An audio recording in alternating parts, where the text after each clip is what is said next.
Welcome to David Game College Horizon Pods. In this podcast, we're going to look at the David Game College University Foundation Programme, which is an alternative to a GCE A-levels for entry to university. I have with me today Patrick Lister, who is the Progression Officer of the University Foundation Programme. Patrick, welcome to the David Game Horizons podcast. Hi Theo, thanks for having me. Pleasure to have you with us. Patrick, before we go into the topic of the University Foundation Programme, how many years has the Foundation Programme been established?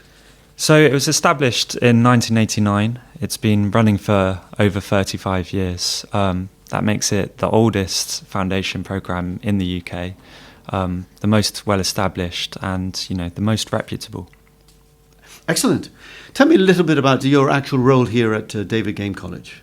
Your role covers many different aspects as well. As a progression officer, you are dealing with the students and their UCAS and so forth. Is that right? And so it's quite a broad title you have. Yeah. The job encompasses quite a lot. So I help them set up their UCAS accounts, which can be quite a lengthy, kind of complicated process, especially, if you're coming from a different kind of background to the usual UK student. You're probably not familiar with what UCAS is, so part of it is just explaining how all of that works. I'll then assist the students to write their personal statements. I'll also help students to prepare direct applications if they want to apply outside of the UK. Excellent. Right, wow. Now let's talk about the University Foundation Programme, which is quite an important one. And what's your role within the UFP, as we call it? So the main role is the progression officer role. So I manage the university applications of all of the UFP, that's the University Foundation Programme students. Alongside that, I'm also the SEN lead for UFP, which means I act as personal tutor for any SEN students we have and make sure that any additional needs that they have are being, met properly. I also teach politics, major module in the second half of the course. Oh, excellent. And within the role as a UFP and the advice, do you do a lot of counselling for the students as well? Yeah, a big part of the job is, just providing sort of emotional support. Anyone who's been through the university application process probably knows that it can be,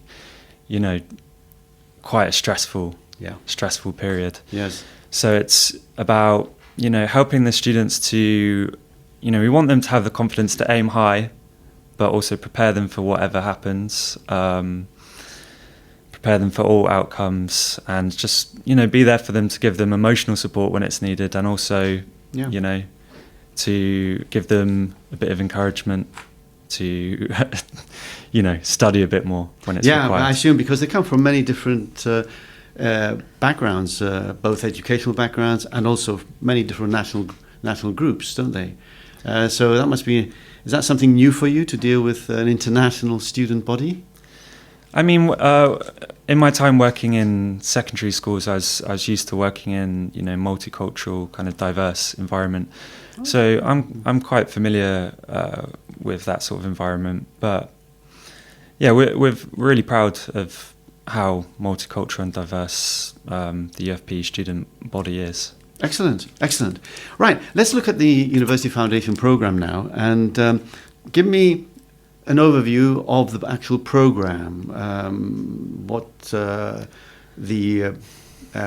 many different pathways there are, and what is your specialist area? Is there one which is really an outstanding area within the UFP?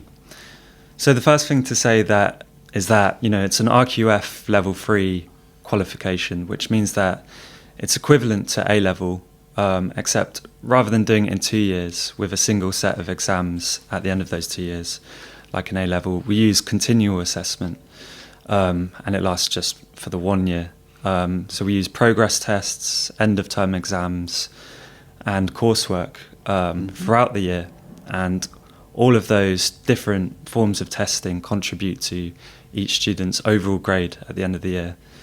We find that a lot of students prefer that kind of approach. It takes a bit of the pressure off. When I was doing my A-levels, we still had AS level exams at the end of the first year, yes, and then A-level exams at the end of the second year. Yes. But now, there's a huge amount of pressure for A-level students to be able to perform in a very narrow window of time. Yes.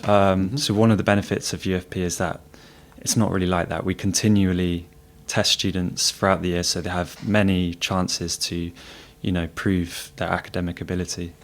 That's really good. And how many pathways are there on the foundation program? So there's 6 different pathways.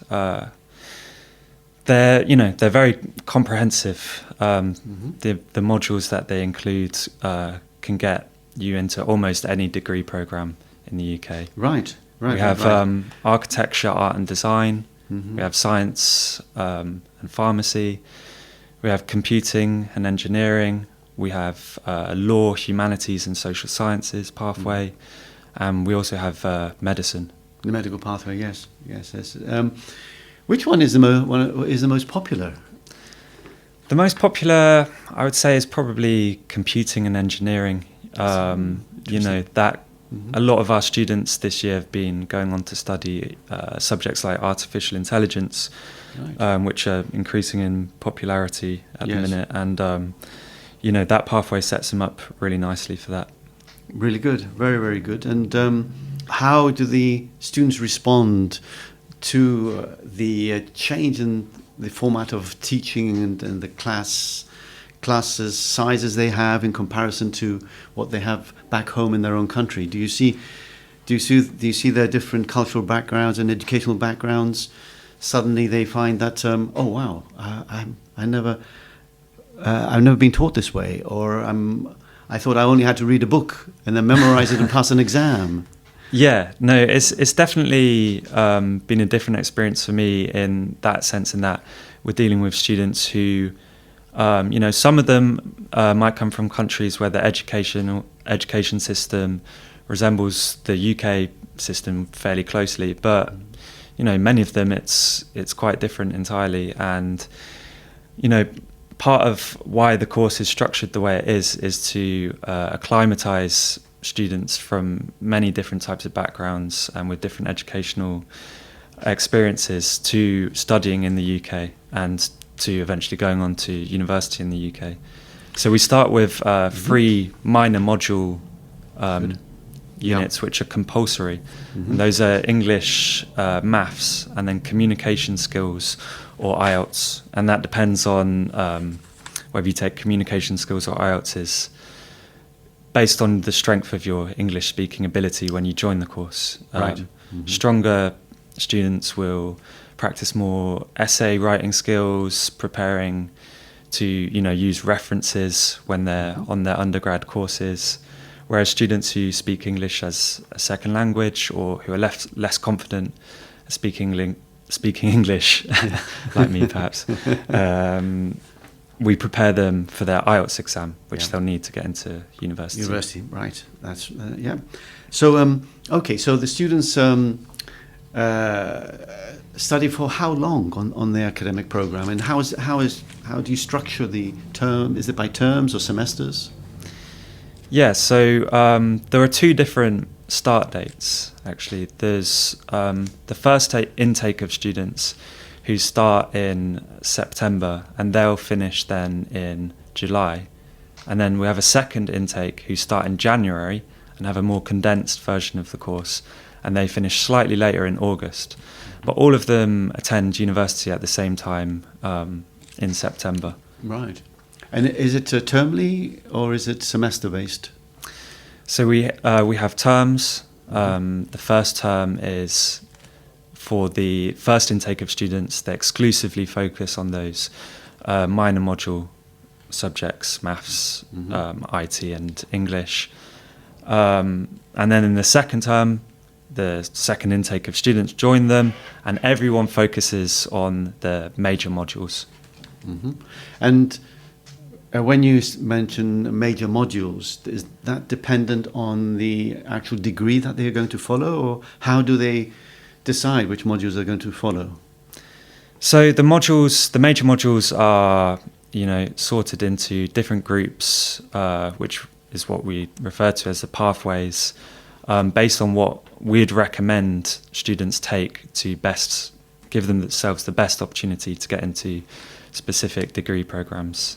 Right. So if you want to take, say, sociology, politics or law, you would take the kind of social sciences pathway. If you want to take, if you want to do engineering, then you do the science pathway. Excellent, excellent.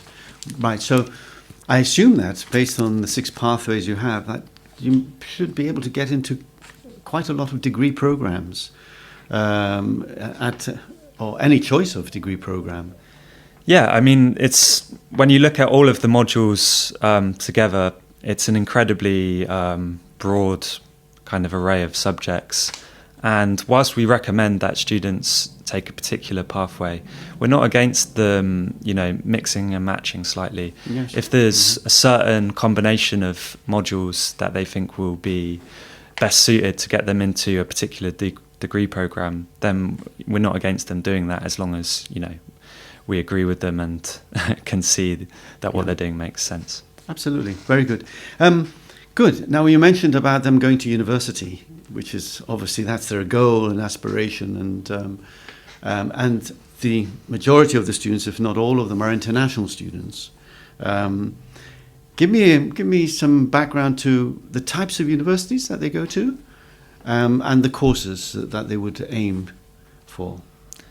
Yeah, so the types of universities that students who graduate from UFP usually end up at are, mainly top Russell Group universities. We're very proud to have, a higher rate of success of getting these students into these kind of top universities than most A-level programs. We're accepted by over 90 different UK universities, including, just this year we've had offers from Edinburgh, King's, City, Southampton, Manchester, Leeds, pretty much all of the top Russell Group universities we've had offers from, this year even. Mm-hmm. Very good. And you mentioned previously that a lot of students went to study AI or computer-related programs.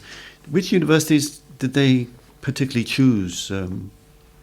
So a lot of their kind of AI and computing students have gone for King's. Also, Southampton is one of the top-ranked courses for artificial intelligence, and we've had one of our students get onto that course this year.